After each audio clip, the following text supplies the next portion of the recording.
Саламатсыздар YouTube көрермендерім, торпақтар. 2025-дің февраль айына да міне көзді ашып жұмғанша жетіп қалдық. Февраль айы 1 мен 3 аралығында бір сіздердің мына болашаққа қарай жаңа армандар, өмірдің енді бір осы кезеңге дейінгі бір өмірдің мәні жарамай, енді бір жаңа мәндерді қарастыру кезеңдеріңіз.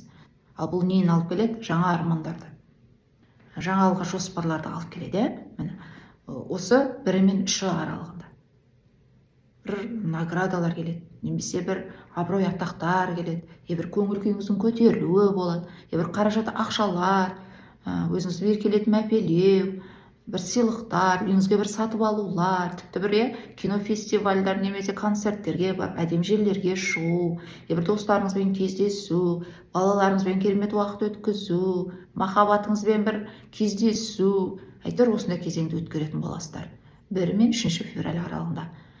Бұл сезімдердің ең биік октавасы, Нефтун деген ғаламшар болады астрологияда, сезімдерге жауап береді. Осының бір болашақтың ғаламшарымен бірігу кезеңі. Себебі 2025-те күн мен ай тұтылулары балық және бикеш осындай болады. Денсаулық, көп денсаулыққа көңіл бөлу, күндегі диета, жаттығулар, йога, медитациялар, бір көп түс аяндар, жанымыздың романтика, бүкіл әлемдік бір махаббатты сезіну, бір осындай бір адамдарға деген бір ішімізде сондай сезімдердің пайда болатын, және сонымен қатар іскерлік, күнделікті ақша қаражат, суыққандылық, осы екі осьте күн мен ай тұтылу болады. Бұл сіздердің 5 пен 11 салаларыңыз болып табылады. Сіздердің астрологиялық карталарыңызда. Торпақтар сіздерге қатыстысы. Бұл не? Балалар, романтика, көп ел жер аралау, бір орында отырмау, әрі достар, адамдардың алдына, көпшіліктің алдына шығу, әйтеуір бір береріңізбен бір бөлісу, өзіңізді бір әйтеуір көрсету, бір наградалар, сыйлықтар келеді. Бір үйленесіздер, тұрмысқа шығасыздар, немесе бір жұмыстарға шығасыздар. Әйтеуір осы кезеңге дейін ұқсамайтын оқиғалардың бір келуіне дайындық болады сіздерде. Себебі сіздердің белгілеріңізде уран ғаламшар тұр ғой, орнын ауыстырады. Осы июнь айынан бастап келесі белгі өте бастайды. Көп өміріңізде бір өзгерістер болған сізде 8 жыл ішінде. Соның енді бір аяқталатын, енді сол кезеңде мысалы бір некеге отырсаңыздар, енді бір некеден шығу. Немесе сол кезеңде бір ажырасып кетсеңіздер, енді қайта некеге отыру. Немесе сол кезеңде бір жұмыстан шығып кетсеңіздер, енді қайта бір кәсібіңізді ашу деген секілді. Осыған ұқсас, бұл барлығыңызда деген сөз емес, осыған ұқсас кез келген салаларыңызда. Себебі күн мен ай тұтылу дегеніміз белгілі бір салаңыздың аяқталып, енді жаңа бір ситуациялар келу. Осы кезеңге дейін актуальды болған, сіз үшін маңызды болған қарым-қатынастар, маңызды болған адамдар, достықтар, махаббаттар, армандар енді өзінің маңыздылығын жоғалтады, немесе екінші рөлге түседі деген сөз. Сол үшін мына ескі кеткен кезде үнемі орын бос болмайды, оған жаңа келеді. Күн мен ай тұтылуы осы сіздердің мына достар, адамдардың алдына шығу, романтика, балалар, үй, шығармашылық, осы салаларыңызда күн мен ай тұтылу болады. Осы жерлерде бір аяқталу және жаңа ситуациялар келеді деген сөз. 1,5 жылға созылады себебі. Бұл тек қана февраль айы емес. Мен бұны сіздерге түсінікті болу үшін айтып жатырмын. Енді Юпитер ғаламшары 4 февральден бастап сіздердің екінші салаларыңызды активтетеді. Қаржы, ақшалар. Бұл июнь айына дейін созылады осы 2025-тің. Осы жерде бір шығыстар, кірістер болады. Тек қана бұл кіріс пайда ғана емес, сонымен қатар шығыстар да болуы мүмкін. Әйтеуір қаржы салаларыңыз, ресурс салаларыңыз. Бір жаңағы төлемдер болуы мүмкін, кредиттер, штрафтар, алименттер, немесе өзгенің бермеген қарыздар, немесе жұмысыңыздан келетін ақшалар, өз күшіңізбен табатын қаржы, немесе өзгелер арқылы, жарыңыз тарапынан, туыстарыңыз тарапынан, мемлекет тарапынан, әйтеуір қаржылар. Және сонымен қатар бір шығыстар, ақшаға қатысты оқиғалар болады деген сөз. Бір сатылулар, сатып алулар болады. Бір сатамай жүрген затыңызды сатуыңыз мүмкін. Немесе бір ресурстар келеді. Әйтеуір абырой, атақ, қаржы, ақша түрінде. Тіпті сыйлық түрінде де. Бұл 4 февральден бастап июнь айына дейін 2025-тің сіздерде. Немесе бір клиенттер көп болуы мүмкін. Сол жерде бір қозғалыстар енді. Сол жер бір тоқтап қалған секілді болған, енді сол жерде қайтадан бір қимылдар болады деген сөз. 5 февраль. Осы кезеңдерде 5 февральден бастап бір ай уақытында бір массаждар, немесе бір спаларға барасыз, бір әсемдік сұлулықпен бет әлпеттеріңіз, немесе денсаулығыңызды бір түзулейсіз, бір жаңағы зерттеулерден өтесіз. Осындай кезеңдеріңіз болады сіздерде. Тіпті бір хирургиялық операциялар, өзгелерге айта бермейтін құпия махаббаттар, бір қаржылар жинаулар, тіпті өзгелермен бір келіспей қалушылықтар да басталады. 5 февраль. Осы уақыттан басталады бір ай бойы 5 мартқа дейін. Осы сіздерде келетін. Және достар әрі ең жақын адамдарыңыз, көршілеріңіз, ең жақын достарыңыз, ең жақын әпше, сіңілі, іні және көлікке қатысты оқиғаларды да алып келетін болады. 12 февраль ай толу болады осы жерде себеп.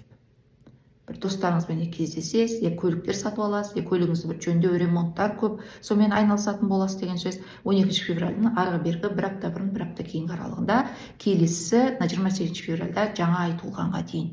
Себебі 12 февральда ай толу болады, сол кезінде бір істеріңіз тола бастайды да, тура 12 февраль болмаса да, 12 февральден соң 28 февральге дейін ай кемей береді, бір істеріңізде қорытындылар көзіңіз ашылғандай болып, немесе бір ниеттеріңіз болса, енді толыққанды соны бір іске асыратын кезеңдеріңіз болады. Бір жаңа достарыңызды жинап кездесу болады, үйіңізде бір кездесулер, немесе дастархан жаюлар болады, некелер, ойын сауықтар болады, ремонттар, немесе бұрынғы бір құжаттарыңызға оралады. 14 февральден бастап мына Меркурий ақпараттарды қабылдау ғаламшары, мидың жұмыс жасай ғаламшары сіздердің 11 салаларыңызға өтеді. Негізі февраль айы сіздердің 11 салаларыңыз активті. Астрологиядан хабар жоқ адамдарға 11 саланың не екенін айтып өтейін. Мен не үшін 11 сала деп айтып отырмын, сіздерге түсінікті болу үшін айтып жатырмын. Бұл қоғамның алдына шығу, немесе бір жұмысқа тұру, бір достар, әйтеуір бір үйде отырып қалмау, әйтеуір бір өзіңізді бір шығару, бір талантыңызбен шығатын боласыз, немесе ары-бері көп қимылдар жасайсыз, достар және адамдардың алдына шығу, немесе бір интернетке шығу деген секілді бір салаларыңызда. Көп бір клиент саудалар болуы, немесе көп оқулар, немесе көп достарыңызбен кездесулер, сол жерде бір наградалар келеді, марапаттар келеді, қаржы, ақша, сыйлықтар келеді, немесе бір өзіңіз көптен бері бір қорқып, халықтың алдына шыға алмай жүрген адам болсаңыз, осы кезеңде бір нәрсе істеп, өзіңізге бір көңіліңіз толуы. Бірақ бұл жақсы кезең болады, бір ай бойы. Әрі адамдарға қарай, достарға қарай, бір көпшілікке қарай сізді оралтады. Бірігулер болады, бір одақ құрасыз, немесе бір гәптес болайық, сыныптастар, немесе бір жерлерде жаттығулар, бір жерлерде бір тіпті емханада жатып, сол жерде бір достар тауып алып, әйтеуір сізді бір көпшілікке қарай алып келетін болады. Сол жерде бір өзіңіздің көңіл күйіңіздің көтерілуі, абырой атақ келуі, сыйлықтар келуі кезеңі дейсіздер. Немесе бір достар, таныстар арқылы бір сатып алулар, бір тиімді, бір жұмысқа тұрулар кезеңі болады. 24 февраль. Бір өнеріңіз, бір талантыңыз, соны бір дамытуды жөн көру. Қорықпау, бір қайта даярлықтан өту. Әйтеуір бір өзіңіздің бір алдыңызға бір арманыңызды жүзеге асыру. Және бұл енді арман болып қалмайды, нақты бір іске кірісу кезеңдеріңіз. Марс ғаламшары, табандылық, жігерлік ғаламшар себебі осы кезеңде сіздердің ең жақын араларыңыз, әпше, сіңілі, іні, ең жақын достар, көлік, осы салаларыңыздың барлығын сол жерде бір алға жылжытулар жасайды. Сол жерде бір қорықпай, дәл осы жерде шешу, кез келген есік теуіп кіру деген секілді бір өте бір күш қайрат бітетін болады 24 февральден кейін. Себебі 24 февральге дейін бір ұйқыда жүргенде, мына жаққа кеттік десе адам дұрыс жаққа барып, немесе күнделікті айтамыз ғой, бір өмірдің ағысымен, немесе бір тұсаяндар көріп, жалқаулыққа да салып, солай да жүрулеріңіз мүмкін. Ал 24 февральден бастап енді күш қайрат бітеді. Кәдімгі сыртқы дүниені өзгертуге, кәдімгі осы сәтте енді нақты істерге көшесіздер. Іште армандарыңыздың бәрі толды, енді сыртқы дүниені өзгерту басталады сіздерде. Және осы февраль айы бойы сіздерді әйтеуір жұрттың алдына шығару, соған алып келуде. Арманыңызда болсын, немесе бір үйленіп, әйтеуір жұрттың көзайымына ие болуыңыз мүмкін, немесе бір осы кезеңде бір тұрмысқа шығуыңыз мүмкін, немесе осы кезеңде бір шешімдер қабылдап оны көпке жариялауыңыз, е бір махаббатыңызды кездестіруіңіз көпшіліктің ортасынан, не бір туыстар арасынан. Әйтеуір бір группалар, бір командалар, одақтар, тіпті екі адамның одағы, бір неке, бұл да одақ болып саналады.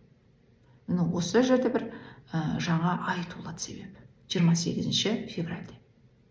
Бұл бүкіл март айы бойы енді одақтар, достар, бұл мына бүкіл февраль және март айы, осы екі ай әйтеуір достар көпшілікке қарай сізді бір солармен біріктіретін болады. Немесе өзіңіз сол жерде мұрындық болып жүресіз. Әй, гәптес болайық та, немесе бір группа құрайық, немесе одақ құрайық деген секілді. Жұмыста да, кәсіпте де, туыстар арасында осы екі ай бойы. Оның үстіне осы жерде жаңа ай туылады, тура 28 февральда. Осы күннен бастап, сонда бүкіл март айы осындай бір ситуацияларды алып келеді сіздерге. Торпақтар, керемет айларыңыз болсын. Жүректеріңізге тыныштық, денлеріңізге саулық тілеймін. Сау болыңыздар.